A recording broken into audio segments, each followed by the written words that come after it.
ସାତପଦର ସମ୍ପର୍କ ସାଧାରଣତଃ ସାତପଦର ସମ୍ପର୍କ ସିନ୍ଦୁର ମଙ୍ଗଳସୂତ୍ରର ମାନ ରଖି ଗୋଟିଏ ଝିଅଟିଏ ଦୁଇ କୂଳର ହିତା ସଜି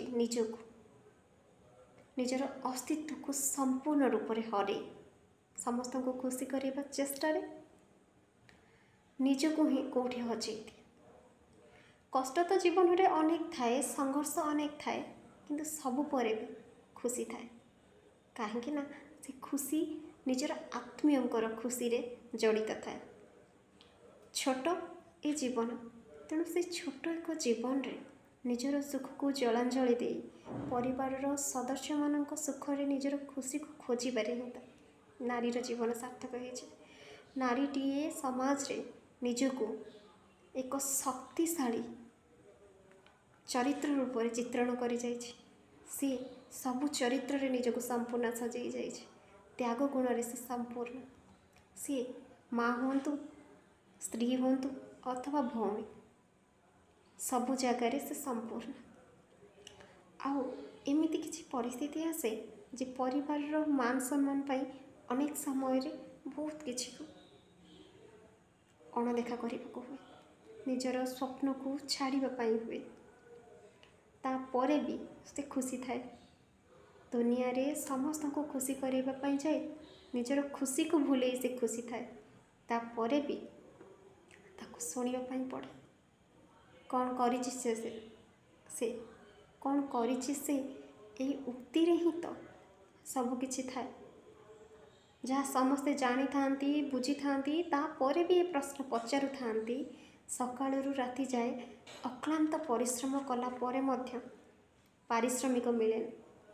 ପାରିଶ୍ରମିକ ତ ଦୂରେ ଥାଉ, କେବଳ ଟିକେ ପ୍ରଶଂସା, ଟିକେ ସେବା, ଟିକେ ଯତ୍ନ ହିଁ ତ ସେ ଚାହେଁ। ସେତିକି ବି ଭାଗ୍ୟରେ ମିଳେନି। ଏମିତି କିଛି ନାରୀର ଜୀବନ।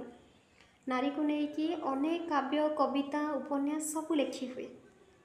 ମାଙ୍କୁ ଦେବତାର ଆସନରେ ବି ବସେଇ ହୁଏ, କିନ୍ତୁ ବାସ୍ତବିକତା କିଛି ଭିନ୍ନ ରୂପ ନିଏ। କହିବା ଏବଂ କରିବା ମଧ୍ୟରେ ଅନ୍ତର ତ ଅନେକ ଥାଏ। କାହିଁକି ନା କେବେ ବି କୌଣସି ବି ସମ୍ପର୍କରେ ଅର୍ଥ ଗୁରୁତ୍ୱ ନୁହଁ, ସମୟ ଗୁରୁତ୍ୱପୂର୍ଣ୍ଣ। ସେଇ ସମୟ ଟିକକ, ଛୋଟ ସମୟ ଅବଧି ଟିକକ ସେ ଚାହିଁଥାଏ, କିନ୍ତୁ ବାସ୍ତବରେ ସେତିକି ମିଳେନି। ସମସ୍ତେ ଆସି ଏମିତି ଦେଖିକି ଯାଆନ୍ତି ଯେ ସମସ୍ତେ ହିଁ କାମ କରୁଥାନ୍ତି, ଆଉ ସେ ସବୁବେଳେ କିଛି କାମ ନ କରି ସେମିତି ବସିଥାଏ। ବାସ୍ତବିକତା ତ ଭିନ୍ନ ନା।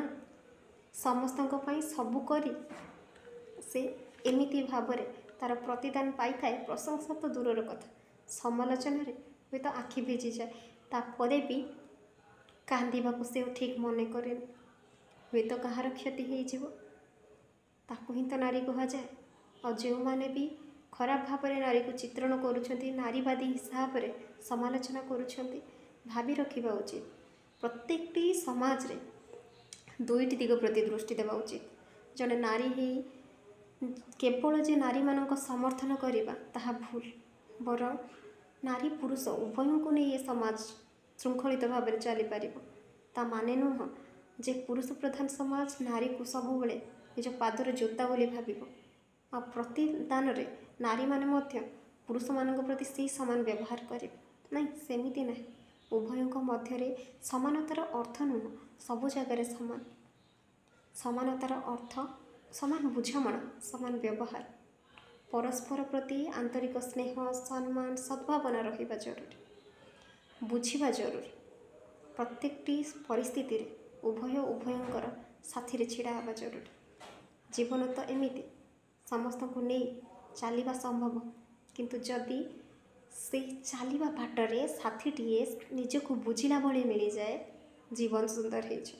ଆଉ ସେଇ ଚଲାପଥରେ ଯଦି ସାଥିଟିଏ ଖରାପ ପଡ଼ିଯାଏ, ତାହେଲେ ଜୀବନ ବିଷାକ୍ତ ହେଇଯାଏ। ଏଇଠି ସ୍ୱର୍ଗ, ଏଇଠି ନର୍କ। ସ୍ୱର୍ଗ ନର୍କର ଅନୁଭୂତି ଏଇଠି ମିଳିଯାଏ। ଏଇ ତ ଜୀବନ, ବାସ୍ତବିକତା କଷ୍ଟ ଦିଏ, କିନ୍ତୁ ସେଇ ବାସ୍ତବିକତାକୁ ଗ୍ରହଣ କରିବା ଜରୁରୀ। ମନର କଥା। ଶୁଭଶ୍ରୀ। ଜୟ ଜଗନ୍ନାଥ।